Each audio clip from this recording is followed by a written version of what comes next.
계속해서 하나님은 땅에 있는 레위 가문의 제사장들과 완전한 대제사장이신 예수 그리스도를 비교하면서 시간 속의 제사장과 영혼 속의 제사장을 대조적으로 보여주었던 것들이 이제까지 우리가 살핀 내용이었습니다. 이제 8장에서는 과거 이스라엘의 광야와 솔로몬 이후의 성막과 성소에서 제사장들이 드린 제사와 다르게 하늘에서 직접 제사장직을 수행하고 계시는 그리스도와 끝이 없이 계속 드려져야 했던 짐승의 피로 드린 희생제사가 아닌 예수 그리스도께서 완전한 제사드리심을 확인합니다. 그러면서 이것은 율법 시대에 이미 예레미야를 통해서 예언되었던 새 언약의 성취임을 당시에 주셨던 예언을 그대로 인용하면서 확인하는 내용이 다음 주에 나누게 될 말씀입니다. 광야에서 시내산에 올라간 모세에게 성막에서부터 제사장 위임식을 비롯한 그 제사 제도를 위한 도구를 만들 사람까지 출애굽기 25장에서 31장에 하나님께서 모세에게 보여주시면서 하시는 말씀이 너는 삼가 이 산에서 네게 보인 양식대로 할지니라. 출애굽기 25장 40절에 당부하시고 보다 구체적인 내용에 있어서도 제단은 널판으로 속이 비게 만들되 그러면서 산에서 네게 보인 대로 그들이 만들게 하라. 27장 8절에 그렇게 당부를 하십니다.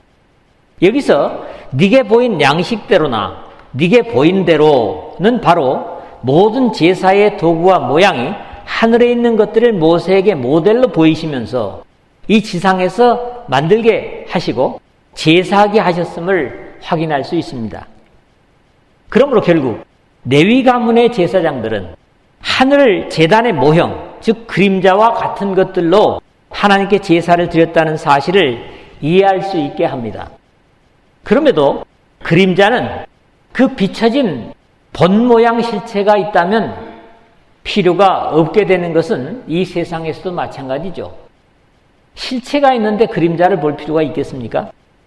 이 역사의 흐름처럼 하나님께 제사를 드리는 모습도 점점 하나님의 참 제단과 가까워지고 있습니다.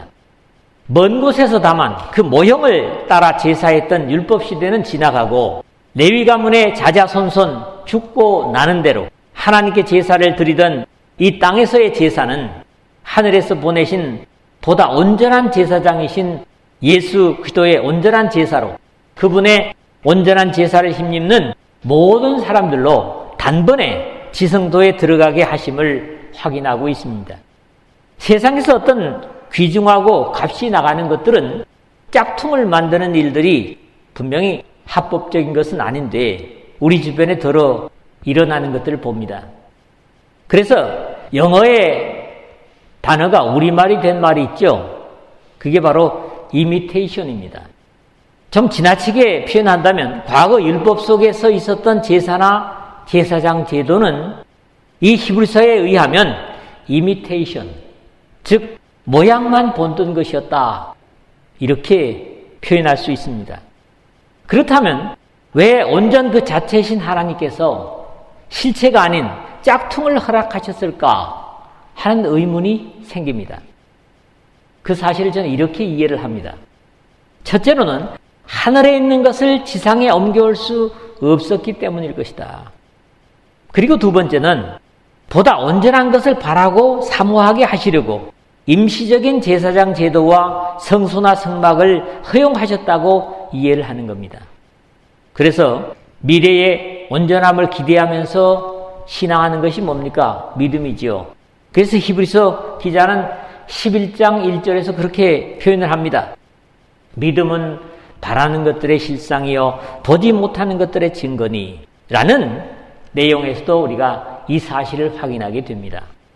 오늘은 제가 결론을 맺거나 또는 말씀을 정리하는 시간을 갖지 않겠습니다. 여러분 각자가 단락마다 여러분의 말씀으로 이해를 했으면 좋겠습니다.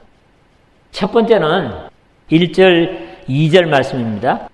이 내용은 예수 그리스도의 제사장의 자리를 우리에게 보여주고 있습니다. 여기서 히브리서 기자는 사뭇 진지하게 또 조심스럽게 하나님의 지성소로 이끄시는 그리스도의 모습으로 접근합니다. 과거 이스라엘의 제사장이 아닌 우리의 대제사장이신 예수 그리스도께서 이미 완전한 제사를 드리시고 하나님 우편에 앉아 계시다는 사실과 주님께서 계신 성소는 하늘의 모형을 보면서 사람이 지은 그 성소와 다르게 과거 모세에게만 보게 하셨던 바로 원형의 성소, 즉 주님께서 친히 직접 세우신 성소라고 증거를 합니다. 지금 우리가 하는 말의 요점은 이러한 대제사장이 우리에게 있다는 것이라 1절 상반절인데, 여태껏 제사장들과 제사와 성소를 이야기해 왔지만 그 하늘에 비교되는 불완전한 임시 성소가 아니라 영원한 성소와 한 번으로 완전한 제사를 완성하신 그 대제사장께서 우리를 위해 계시다는 확신입니다. 지금 우리가 하는 말의 요점은 그랬는데, 앞에서 여러 가지 서론적이고 핵심을 설명하기 위해서 말해왔던 이론과는 다르게 이제는 중심이 되고 요점이 되는 사실을 말하려고 한다고 운을 띄우고 있습니다. 그러므로 모든 앞의 이야기들은 이것을 알게 하려고 예를 들었을 뿐이라는 그런 의미가 됩니다. 이러한 대제사장이 우리에게 있다는 것이라. 그런데 과거 이스라엘을 위한 레위 가문의 제사장도 아니고 불확실한 제사를 드려야 했던 불완전한 제사장이 아닌 그가 하늘에서 지극히 크신 이의 보좌 우편에 앉으셨으니 한 것처럼 권능과 영광 그리고 승리로 상징되는 하나님 우편에 우리를 위해 중보하고 계신 영원하신 제사장을 소개하고 있습니다. 구속의 역사를 완성하신 주 예수께서 말씀을 마치신 후에 하늘로 올려지사 하나님 우편에 앉으시니라. 마가복음 16장 19절의 증거는 복음 증거에서 언제나 선포되는 일관된 구원을 완성하신 모습의 묘사로 본래 시편 110편 1절에 예언되었고 이 히브리서에서도 이미 1장 3절에서 증거되었으며 앞으로 10장 12절 그리고 12장 2절에서도 반복적으로 나타나는 말씀입니다. 특히 지극히 크신 그랬는데 이 지극히 크신이라는 말이 과거의 성경이 더 아마 우리에게 호소력이 있을 것 같습니다. 개역 한글에 보면 그가 하늘에서 위엄의 보좌 우편에 앉으셨으니 위엄의 보좌 우편이라고 했어요. 지극히 크신이라는 말이 메가로시네 이런 표현인데 복음서에서도 시편 110편 1절의 내용을 인용하면서 항상 오른편은 왼편과 반대로 하나님께서 마련하신 승리의 자리요 권능의 자리로 나타나는 것을 마태복음 25장 34절에서도 볼 수가 있습니다. 물론 우리가 믿음을 가지고 하나님의 영광에 참여하게 된다면 주님과 함께 하나님 우편에 참여하는 자들이 될 것입니다. 바울도 누가 정죄하리요 죽으실 뿐 아니라 다시 살아나신 이는 그리스도 예수시니 그는 하나님 우편에 계신 자요 우리를 위하여 간구하시는 자시니라. 이 로마서 8장 34절에 우리를 위해 중보하시는 제사장으로 묘사를 하고 있습니다. 성소와 참 장막에서 섬기는 이시라 2절 상반절 그렇게 했는데 이 성소와 참 장막에서라는 표현보다는 참 장막인 성소에서 섬기는 이시라고 바꿔서 이해를 할 수 있는데 과거 광야에서나 성막에서나 솔로몬 성전 이후에 법궤가 모셔져 있던 가장 깊은 그 지성소도 성소라고 일컬었다는 사실을 뒤에 9장 2절에서 3절에서도 말하고 있지만 그것들은 하늘의 성소를 모방한 것에 불과했던 것에 반해서 우리 주 예수 그리스도께서는 진정한 성소에서 하나님을 섬기는 제사장으로 계심을 증거하는 겁니다.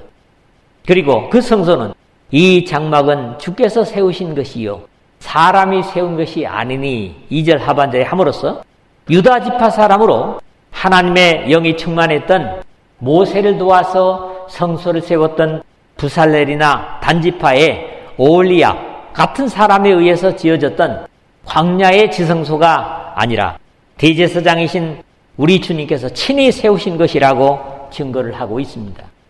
우리 주님은 제사장의 평생 동안만 대제사장의 자리를 감당하다가 죽고, 그리고 다음 세대의 제사장이 감당하는 유한한 제사장이 아니라 이제 사람이 세우지 않은 하나님께서 친히 마련하신 대제사장이시고, 다름 아닌 우리가 그분과 함께 하나님을 영화롭게 섬길 수 있는 제사장이 되었다는 사실입니다. 이런 입장에서 오늘의 우리가 인류 가운데서 택함을 받았다고 자위했던 이스라엘 사람들보다도 훨씬 영화로운 지위를 얻은 것입니다. 에베소서 2장 2절에서는 전에는 백성도 아니고 하나님도 모르던 자라고 사실은 우리가 비웃음을 당했지만은 지금은 예수 그리스도를 통해서 그들보다 더 완벽한 하나님을 섬길 수 있는 자리에 있다. 감사할 수 있는 여러분 모두 되시기를 주님의 이름으로 부탁을 드립니다. 두 번째로는 3절 4절입니다.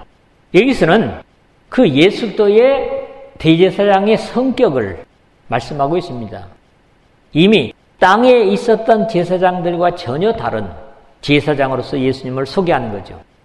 여기서는 제사장의 역할을 강조하면서 과거 율법 시대에는 이미 레위 가문의 제사장들이 있었기 때문에 예수 그리스도께서 세상에서의 예물이나 제사를 드리는 제사장일 필요가 없었음을 증거하면서 자신을 제물로 드리셨음을 우회적으로 강조하고 있습니다. 대제사장마다 예물과 제사드림을 위하여 세운 자니 3절 상반절에 그랬죠. 당연히 대제사장이 왜 세워졌는가를 말하고 있습니다. 그것은 바로 예물과 제사드림을 위하여라는 이유를 말하고 있는데, 특히 여기 예물 또는 제사 또는 드림 이런 세 가지가 언급되고 있지만은 특별히 구분할 필요가 없이 하나님께 드려졌던 모든 제사의 행위를 표현한 것이라고 이해하면 무리가 없을 것입니다. 그러므로 그도 무엇인가 드릴 것이 있어야 할지니라 3절 하반절에 그랬는데, 제사장이 제사를 드리기 위해 세워졌다면 하나님께 드려야 할 것이 있어야 하는 것은 당연한 이치입니다. 그럼에도 여기서 히브리서 기자는 예수 그리스도의 제물을 언급하지 않음으로써 그 자신이 제물이심을 간접적으로 오히려 강조하고 있습니다. 그냥 지나칠 수 없는 다른 하나는 여기 드림이라고 하는 시제가 다르다는 겁니다. 레위의 반차를 따르는 제사장들에게 있어서 쓰여진 표현은 드림이 현재 능동 대격, 반복해야 할 시제로 쓰여져 있습니다. 반면에 하반절에 쓰여진 드림은 과거 능동으로 한 번으로 영원히 바쳐진 것을 의미하는 것입니다. 이 사실은 바로 앞에서 이미 직접적으로 언급한 바 있죠. 7장 27절에 이는 제가 단번에 자기를 드려 이루셨음이니라. 7장 27절 하반절에 그랬습니다. 예수께서 만일 땅에 계셨더라면 제사장이 되지 아니하셨을 것이니 4절 상반절에 그랬는데, 이것은 좀 더 분명히 하기 위해 사실과 반대되는 것을 가정해서 예수 그리스도께서 하늘의 성전에서 제사장이 되셔야만 하는 당연함을 말하고 있는 겁니다. 예수 그리스도께서는 하늘에서 이 땅에 내려오셨지만 이 땅에서 나지 않으셨고, 불완전한 레위 가문의 땅에서의 제사장 직분을 이어받기 위해서 오신 분이 아니시기 때문에 땅에서는 예수님 당시에 제사장들을 밀어내고 그 역할을 하지 않으신 것은 당연합니다. 그런 이유에서 예수께서 이 땅에 오셨을 때도 율법에 정해져 있던 정결 예식을 당시에 제사장들을 통해서 행하셨음을 기록하고 있는 것을 봅니다. 누가복음 2장 21절에서 24절인데요. 자, 이것은 베들레헴에서 일이 아니라 예수님께서 예루살렘으로 옮기신 이후의 일입니다. 할례할 8일이 되매 중약을 하고요. 모세의 법대로 결례의 날이 참에 아기를 데리고 예루살렘에 올라가니 이는 주의 율법에 쓴 바 첫 해에 처음 난 남자마다 주의 거룩한 자라 하리라 한 대로 아기를 주께 드리고, 또 주의 율법에 말씀하신 대로 비둘기 한 쌍이나 혹 어린 반구 둘로 제사하려 함이더라.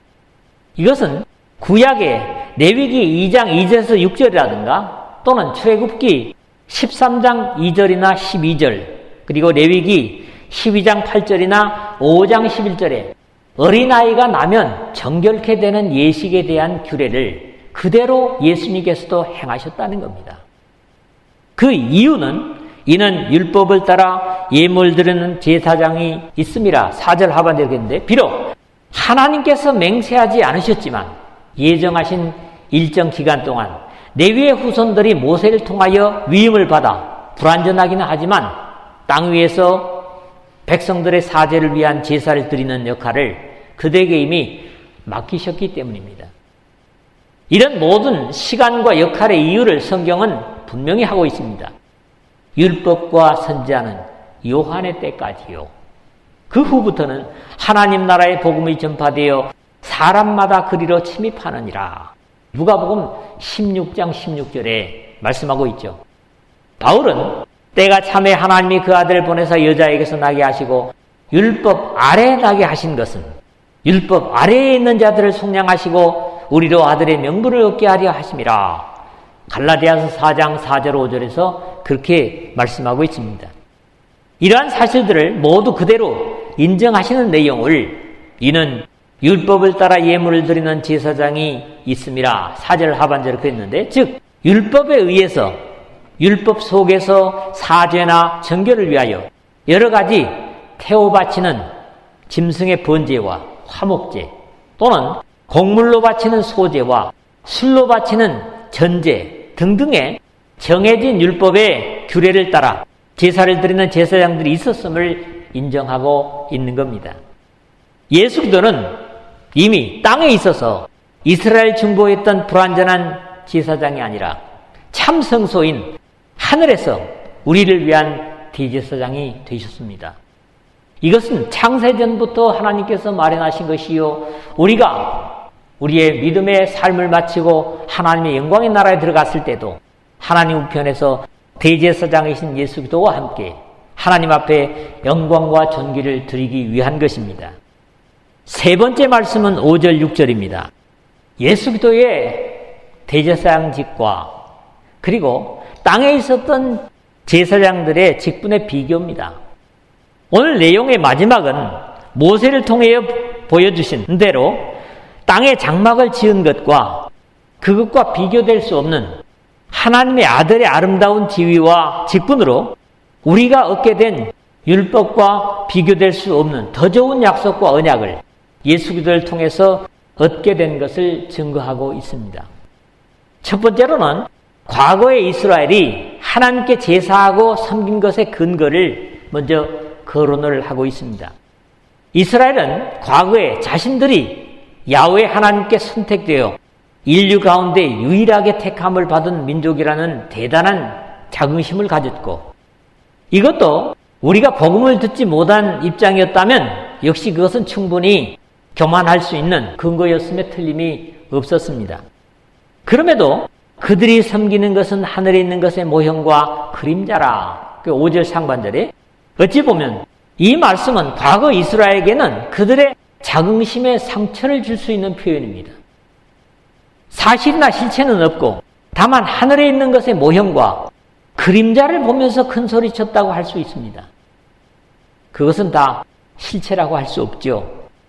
그러므로 모형, 우리말로 되게 표본이나 견본, 진행해서 9장 23절에도 같은 표현이 나타나고, 그 다음에 그림자, 모두 실체가 아니고 그것으로 실체를 이해하는 것은 한계가 있습니다. 모형은 결코 실체와 같을 수 없고, 그림자는 빛이 비치는 방향과 거리 또는 굴절되는 데 따라서 그림자는 변합니다. 예를 들자면 마치 에어버스 A380, 지금 지상에서 가장 큰 비행기입니다. 이 A380의 모형기를 보고 있으면서 마치 A380 기종의 비행기를 타본 것처럼 생각하는 것과 비교될 수 있습니다. 그러나 실제적으로 A380 비행기를 타본 사람이라야 거의 호텔 라운지처럼 넓고 화려한 비행기 내부를 그대로 이해할 수 있는 것과 같습니다.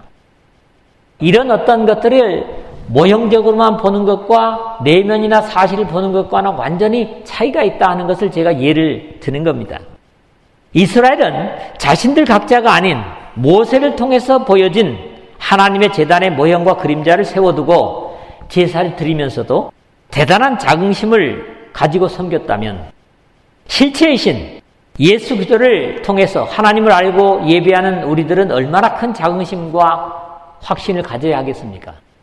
아니, 이스라엘은 자신들에게 맡겨진 역할을 잊은 채 선택에 대한 자랑만 내세우다가 결국 버림을 당했다면, 우리가 예수 그리스도의 희생의 피를 힘입어 왕같은 제사장으로 하나님을 섬기게 되었다면 이스라엘과 같은 교만보다는 사랑의 빚진 자들로 사명을 다해야만 할 것입니다.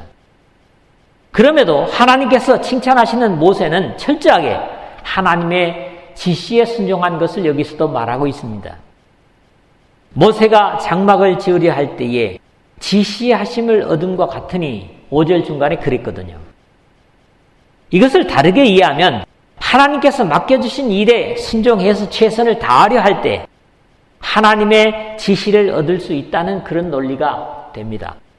비록 하늘의 것을 그대로 옮겨올 수는 없었지만 하나님께서 명령하신 것을 따라 순종하려고 하는 모세에게 하나님께서 하늘 성소의 모습을 보이시면서 그 모습을 따라 성소를 세울 수 있도록 지시하심을 입었습니다.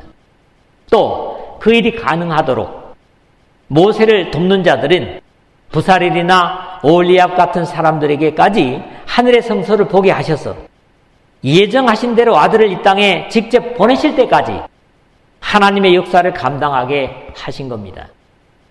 이래서 신앙에 있어서 믿음과 순종이 중요함을 다시 한번 확인하게 됩니다. 그 지시하신 내용이 바로 이르시되 삼가 모든 것을 산에서 네게 보이던 본을 따라 지으라 하셨느니라. 이 5절 하반절에 하신 겁니다. 이러한 하나님의 명령은 한 번으로 끝내지 않으시고 무릇 내가 네게 보이는 대로 장막의 식양과 그 기구의 식양을 따라 지을지니라. 출애굽기 25장 9절의 말씀이고요. 너는 산에서 보인 식양대로 성막을 세울지니라. 역시 출애굽기 26장 30절에서도 지속적으로 당부하고 있습니다. 이것이 구약의 율법 속에서 그러했을진데 완성된 복음 속에서는 더욱 그럴 것이라고 믿습니다. 율법은 갱신될 임시적인 약속이었다면 복음은 완성된 더 이상 바뀌지 않을 언약이기 때문에 그르치게 되면 더 이상 소망이 없습니다. 그런 이유에서 우리는 바울의 당부에 귀를 기울이고 순종해야만 할 필요를 느끼게 되지요. 형제들아, 내가 너희를 위하여 이 일에 나와 아볼로를 가지고 본을 보였으니 이는 너희로 하여금 기록한 말씀밖에 넘어가지 말라 한 것을 우리에게서 배워 서로 대적하여 교만한 마음을 먹지 말게 하려 함이라. 고린도전서 4장 6절에 말씀했습니다. 기록한 말씀이 아닌 것을 가지고 서로 토론하고 싸우고 이런 일들이 이 믿음의 세계에 얼마나 많습니까? 근데 이런 좋지 않은 행동을 하는 것 자체가 하나님께 대한 모독이고 욕이라고 하는 것을 우리는 조심해야 한다는 거죠. 이러한 자긍심을 히브리서 저자는 마지막으로 우리에게 주고 있습니다. 그러나 이제 그는 더 아름다운 직분을 얻으셨으니 6절 상반절 그랬죠. 구약의 율법 속에서도 대제사장의 직분은 충분히 영광스럽고 아름다운 직책일 뿐만 아니라 사람들도 함부로 대할 수 없는 직분이었습니다. 사도행전 속에서도 바울이 옳지 못함을 책망하다가 그 사람이 대제사장인 줄 알고 사과하는 내용을 통해서 우리가 이 사실을 알 수 있습니다. 곁에 선 사람들이 말하되 하나님의 대제사장을 네가 욕하느냐? 바울이 가로되 형제들아 나는 그가 대제사장인 줄 알지 못하였노라. 기록하였으되 너의 백성의 관원을 비방치 말라 하였느니라 하더라. 사도행전 23장 4절 5절인데 바로 출애굽기 22장 28절의 말씀을 인용하면서 사과를 하는 겁니다. 바울은 다시 고린도 교회를 향해서 정죄의 직분도 영광에 있은즉 의의 직분은 영광이 더욱 넘치리라. 고린도 후서 3장 9절에 복음 속의 새 언약의 직분에 자긍심을 믿음의 사람들에게 고무시키고 있는 것을 듣습니다. 이런 것에 비한다면 우리 주 예수 그리스도의 영광은 가히 사람의 영광에 비교할 바가 아니죠. 그러므로 그는 더 아름다운 직분을 얻으셨으니 라는 표현이야 최고의 영화로운 우리 주님이 대제사장의 역할을 찬양하는 표현입니다. 특히 여기 아름다운, 디아포로스, 다른, 우월한, 우수한, 훌륭한 그런 의미를 가지고요. 이 직분은 레이투르기아, 그냥 어떤 섬기는 것이 아니라 백성이나 국가 공동체를 위한 봉사나 섬김, 사역 이런 것들을 의미하는 단어입니다. 또 여기 얻다 했는데 틴카노, 마치다, 성공하다, 도달하다 이런 의미를 가지는 말들입니다. 그는 더 좋은 약속으로 세우신 더 좋은 언약의 중보자시라. 이제 6절 하반에 그랬는데 여기서도 비교급이면서 최상의 표현의 버금가는 묘사로 우리 주님을 기뻐하고 찬양하는 내용으로 마무리가 되고 있습니다. 더 좋은 약속, 더 좋은 언약의 중보자. 이 더 좋은 하는 말은 클레이톤, 더 높은, 더 뛰어난, 더 유익한, 더 훌륭한 그런 뜻이고 여기 약속이나 언약은 우리가 앞에서도 이미 상고한 말씀이죠.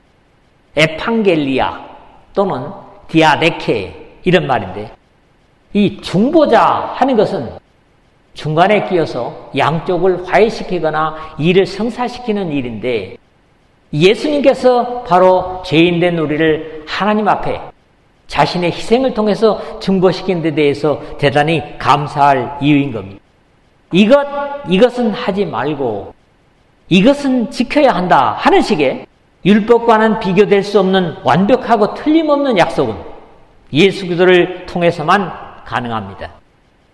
믿고 순종만 한다면 완벽하게 보장되는 천국의 언약은 예수 그리스도께서 십자가의 죽으심으로 주신 확실한 유언입니다.